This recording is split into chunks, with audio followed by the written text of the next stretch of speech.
오늘 우리에게 주시는 하나님의 말씀은 창세기 7장 13절에서 24절까지의 말씀입니다.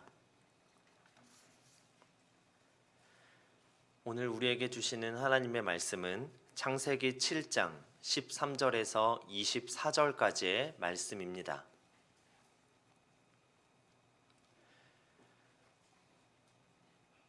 다 함께 봉독하시겠습니다.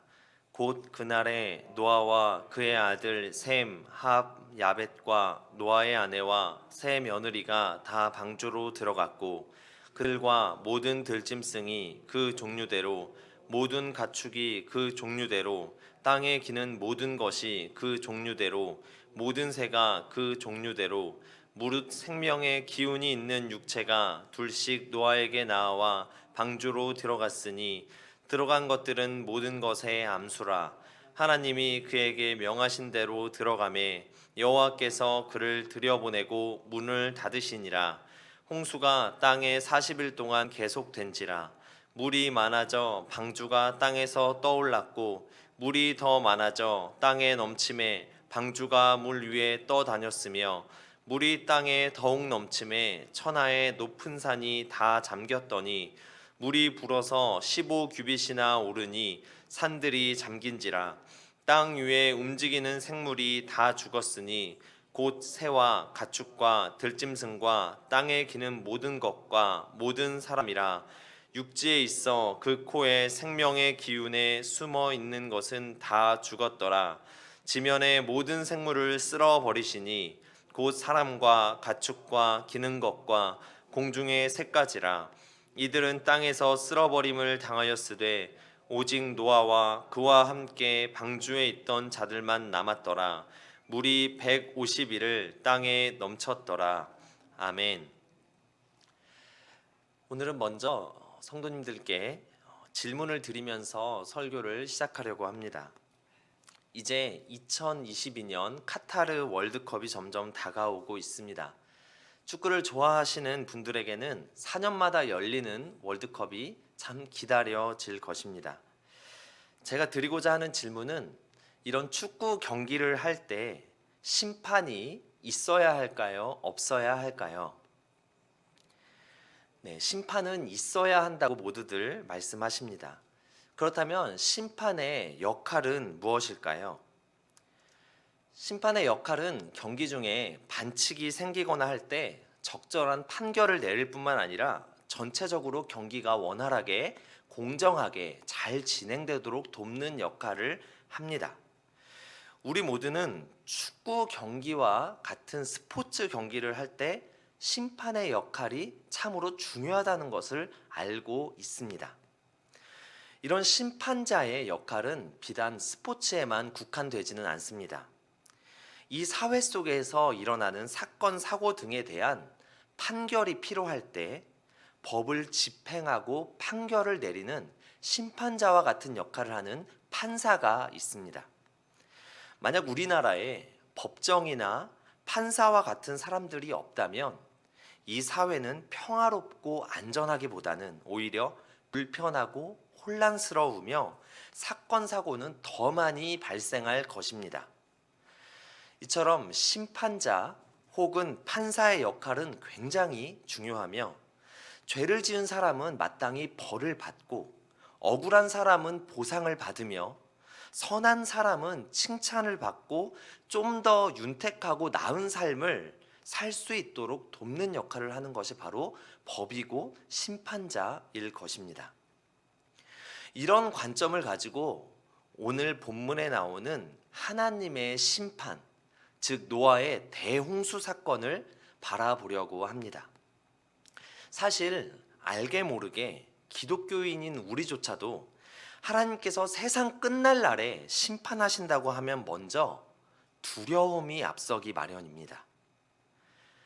혹 내가 지은 죄가 들통날까봐, 하나님이 나를 심판하실 때 지옥불에 떨어뜨릴까봐 하루빨리 회개 기도를 해야 할 것만 같고 어떻게든 하나님 앞에 두려움을 가지고 엎드려 모든 죄를 용서받고 심판을 면하기를 간절히 바라기도 합니다.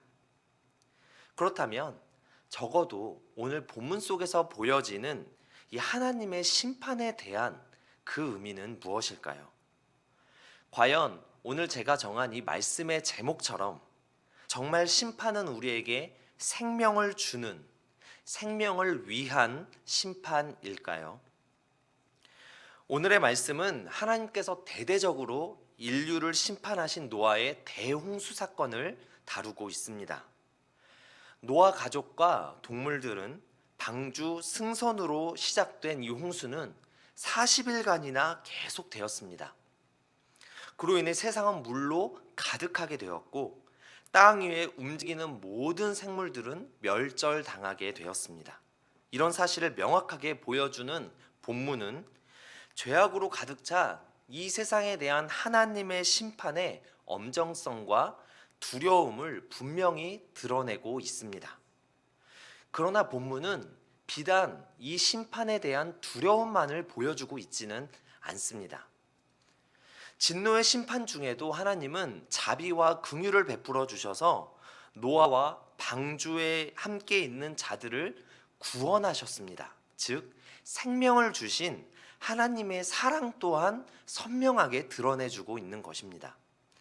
그러므로 우리는 본문에서 죄는 반드시 심판하시지만 택한 백성, 하나님이 선택한 성도에 대한 자비와 긍휼을 베풀어 주시는, 생명을 주시는, 구원하시는 하나님의 섭리와 손길 또한 느낄 수 있는 것입니다. 사실 이 홍수 심판은 급작스럽게 내려진 것이 아니라 무려 120년 전부터 예고되어 있었습니다.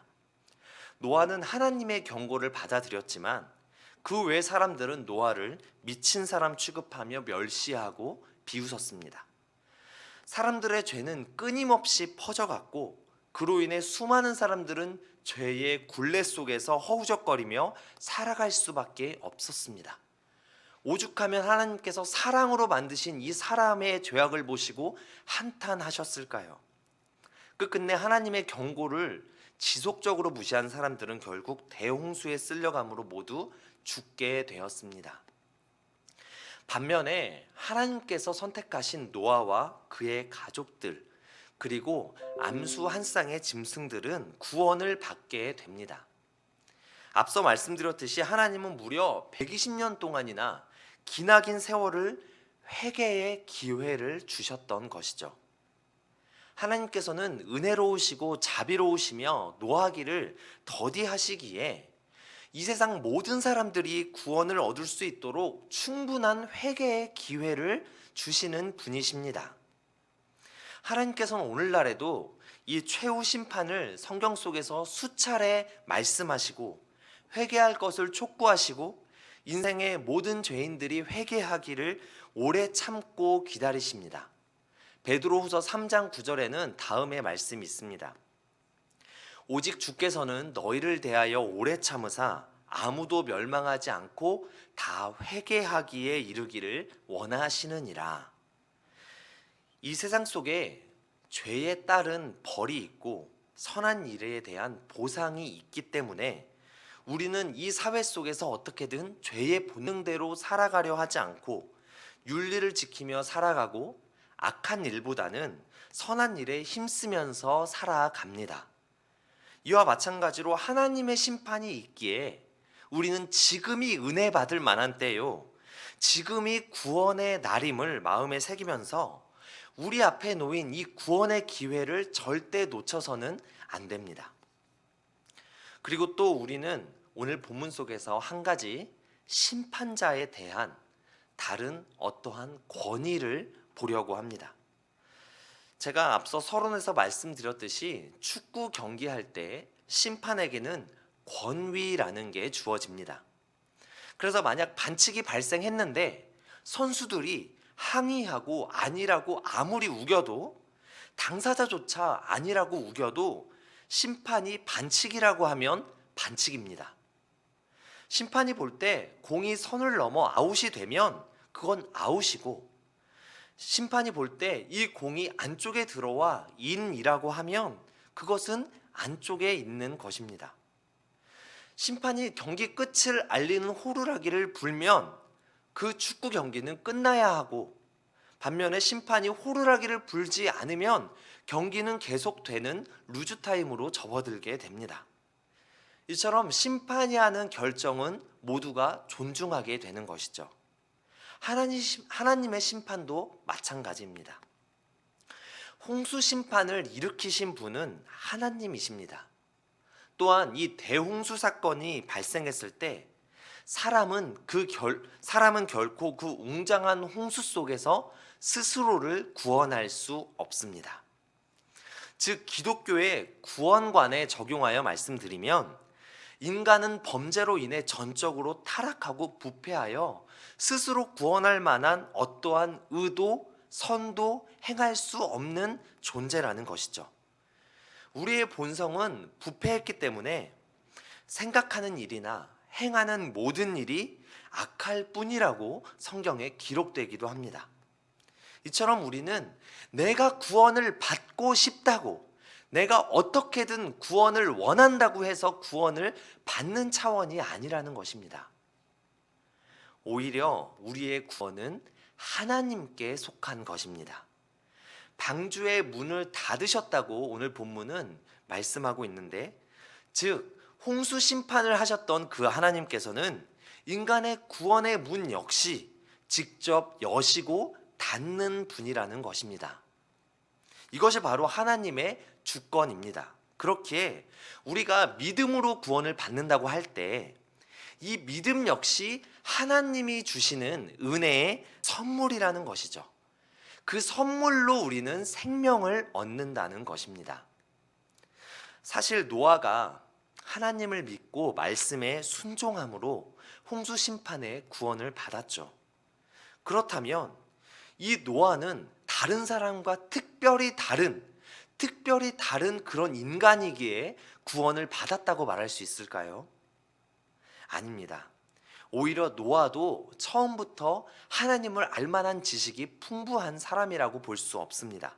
오히려 하나님께서 노아를 선택하시고 그를 통해 구원 역사를 이끌어 가시고자 하는 하나님의 주권적 선택인 것입니다.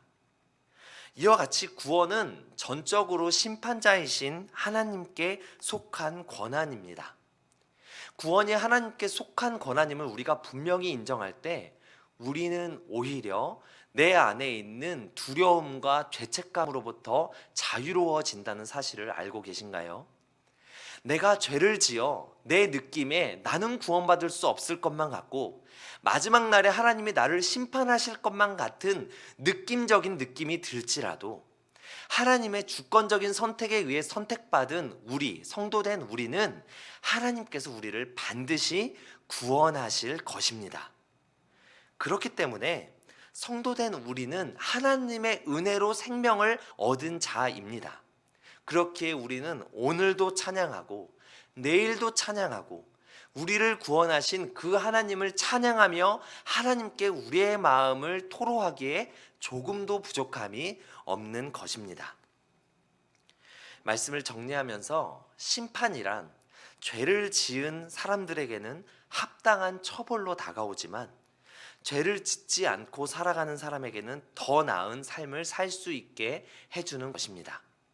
특별히 기독교의 구원이란 전적으로 타락한 죄인인 우리일지라도 하나님의 주권으로 우리를 용서해 주시고 우리에게 믿음을 선물로 주셨기에 우리는 그 믿음으로 생명을 얻는 것입니다.